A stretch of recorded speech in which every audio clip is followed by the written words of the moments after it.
Joe, before we get to the Warriors, now that you've had a couple days to just kind of soak in what happened on Sunday, just reaching the finals this year, given everything you guys have been through, does it mean more, or is it more gratifying to you in any way?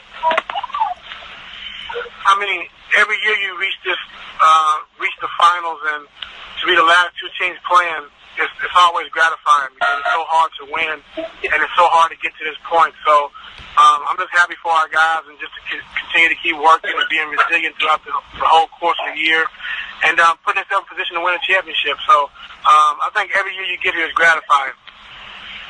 Is there an update on Kevin? He's still in the concussion protocol. As far as being ready for Thursday, it's still to be determined. So we're not sure, but he still is in the concussion protocol. Thanks.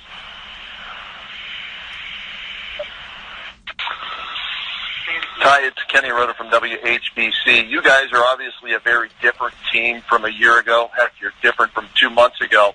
What about Golden State? Are they any different at all from the team you played in last year's NBA Finals? If so, where are they different? I think, every team is different.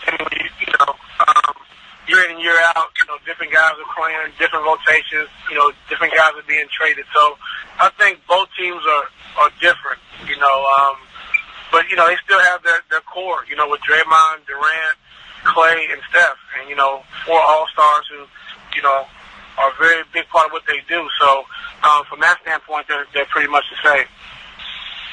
And Ty, LeBron has often used Game 1 of an NBA playoff series, he says, as a feel-out game. Can you afford to have him use Game 1 of these NBA Finals as a feel-out game, or you need him to be aggressive from the get-go? No, I think our whole team has to be aggressive. I think, we can't use it as a feel-out game. It's the first time that we've come off of a 7-game series, and having two days or 3 days in between to start the game. I think before we had 8 or 9 days every time to kind of, settle in, not really, haven't played in a while, but took us a little time to get our rhythm. But I think, playing in Game 7 in the tough environment that we did in Boston, I think will help us going into Game 1. Hey, Ty, it's Tom Withers from the AP. I was wondering, they play so free and loose. You've been such a proponent of pace and play and going to push the ball. Is that dangerous with this squad? I think we got to run, with the right opportunities, Tom. I think, we get turnovers, we get steals, we get, rebounding, we can push the break early. And, because we still want to play our game, we want to attack early, but, we just can't play, fast as far as taking bad shots and turning the basketball over. But against their good defense, we got to play fast. We got to play with pace. We got to try to take advantage of getting early shots, good shots. And if it's not there, then backing out, running something. Hey, Ty, Jeff Shadell, News Herald. When are your travel plans? When are you guys heading out there? Okay. We're leaving at noon.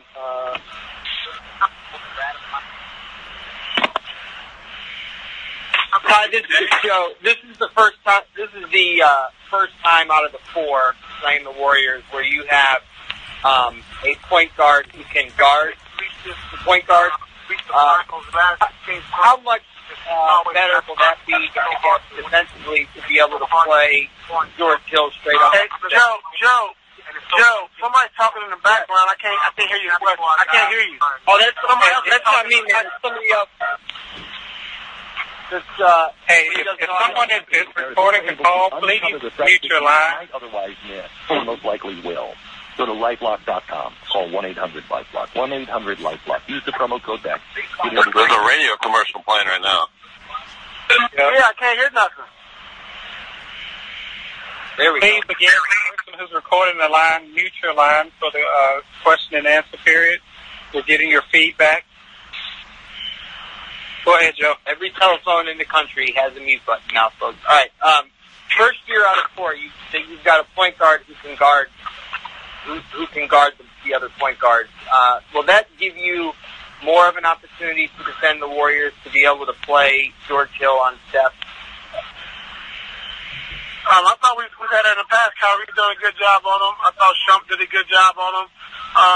Multiple guys are going to be throwing Steph. So, he's a tough player. He's going to take a lot of shots. He's going to get shots. He's going to make some tough shots. So we understand that, but we want to be physical, stay on his body, just being alert and taking away those easy baskets, like, losing them in transition, or, we turn our head, he moves and he gets a three wide open, or offensive rebound, he moves, we don't lock into him. So those are the ones we want to take away. We know he's going to score because, he's going to get a lot of shots and he's going to make some tough shots. But we just got to make sure we take away the easy ones. And then you might hear this more tomorrow when you're out there at Media Day, but, you guys are going to be going into this where most pundits will say you're a heavy underdog. Do you look at it that way? How do you approach this series in terms of, your chance to win? We approach the series looking to win. Right? Our focus is to win a championship. So we play on our best basketball. Going into the playoffs, which I thought we've gotten better and better throughout the course of the playoffs. And our main focus and main objective is to win a championship. So, we can't worry about what the outside guys are saying and who's being picked. We know what we have here and what we're trying to do. Hey, Ty, Jeff again. Do you kind of thrive, though, on that underdog role? I don't think we need that motivation. I think anytime you make it to the finals, if you're playing for a championship, that's enough motivation itself. So we don't have to thrive off that. Being in this position is enough. Hi, David. Jason. I got it first. What's the head of the stake here? Is it Steph or is it KD? It's everybody. Okay. Ty, it's Jason. You guys, third quarters have been off and on an issue for you at times, and at times okay, but they've been fantastic in third quarters. I don't know how much you've been able to watch them throughout this postseason, but do you have any sort of explanation as to why they've been so good in third quarters? I think they do a good job of ramping up their defense in that third quarter, which allows them to get easy baskets, get out in transition. If you look at the games, their defense is really, ramped up in that third quarter. And when they're playing defense like that, getting stops, getting steals, getting out in transition, they're a dangerous team. Hey, Ty, it's Chris. Were you able to learn anything about the Warriors during their matchup against the Rockets in the Western Conference Finals, or is that a completely separate entity? Let's say separate entity. Hey, Ty, your favorite question here. You plan on going with the same starting unit you've used in the conference finals, so long as Kevin's okay?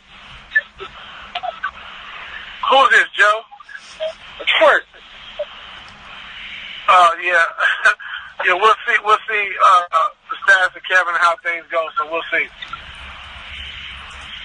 Hi, it's Marla. The other night you mentioned about the negativity surrounding the Cavs, and LeBron said he thought you sort of thrive off that. Do you agree? No.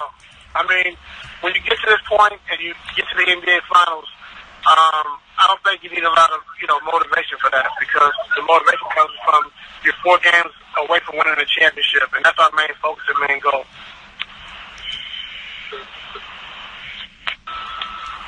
Ty, Kenny Rhoda again. George Hill, outstanding at home in the last 2 series, 14 points per game, but on the road, about half that.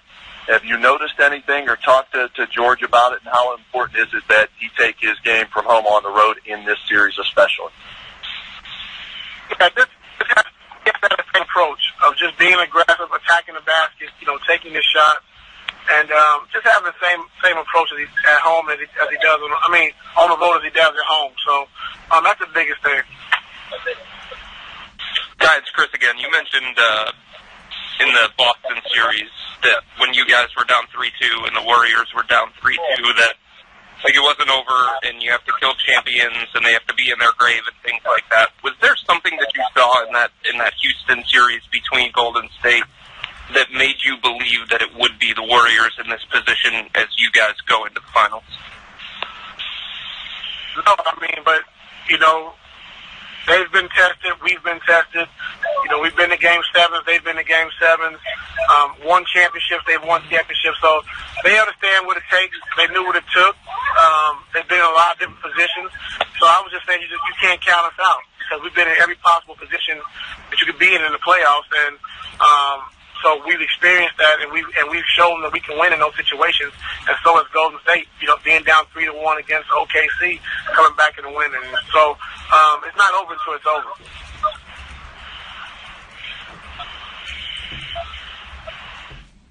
Any other questions for Coach Lue? This is Marla again. You've talked repeatedly about your guys' toughness during the season. Do you think what you've been through has sort of helped you, grow in that regard? Yeah, I think we've grown. I think, like you said, we talked about all season just getting better and better. So when we hit the playoffs, we're playing some of our best basketball. And I think, defensively is where we really turned the corner. Offensively at home, we've been pretty good. On the road, we've struggled. But I think defensively has been something we can hang our hat on throughout the course of these playoffs. We've been really being physical at all 5 positions, getting stops, so we got to continue to have that mindset going into this Golden State series. Hey, Ty. Dave. Go ahead, Dave. Go ahead. All right, thanks. Ty, how would you describe, I guess, the bond or the relationship between you, JR, Tristan, obviously LeBron and Kevin, having done this now together 4 times? It's a great bond. I think we've done a good job of, building a great culture here in Cleveland. Dan Gilbert, he does what it takes to win a championship, to try to win a championship. We've done some good things, and just having these guys here who's been through it, who's been through the tough times, who's been through the great times as well. It's just a bond that can't be broken, and it just reminds me a lot of, guys I played with back in the day. When you see Horace Grant and Robert Ory and Derek Fisher, it's just something about winning a championship with those guys that you'll never forget. It's a bond that can't be broken.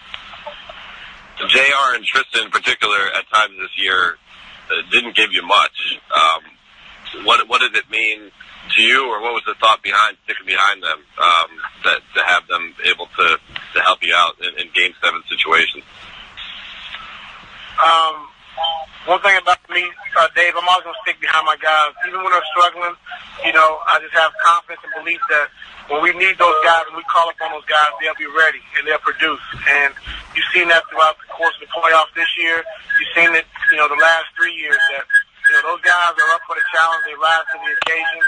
And, just because a guy's not playing well, you can't give up on a guy. I think you got to, give those guys a chance to, especially when you've been there before with them and you know who they are.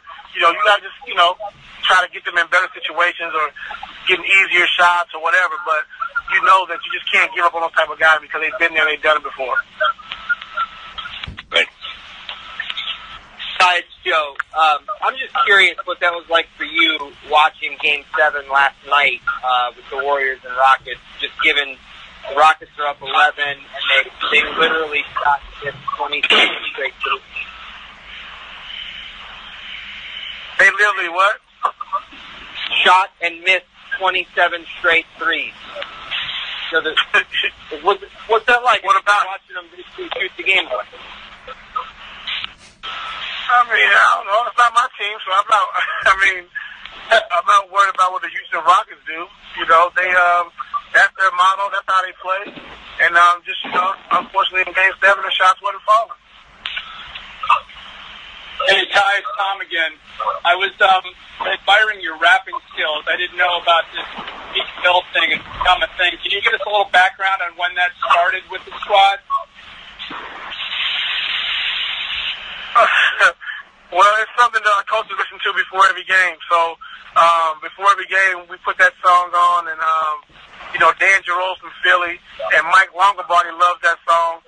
So we play it before every game. Like after we have our team meeting, we come in and play that song, and then Damon Jones dances to the song, and we get hyped or whatever. So I just brought the speaker in after the game, and we played it, and all the guys, got hyped, got excited.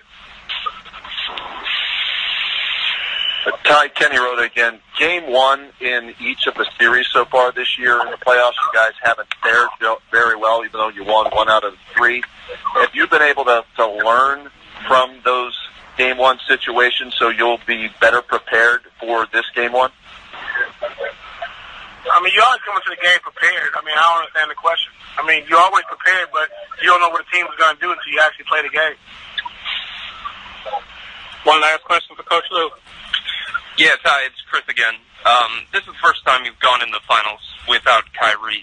How different is the feeling going into the finals without him, and what's it going to take to replace the things that you brought to you guys the last 3 years in the finals?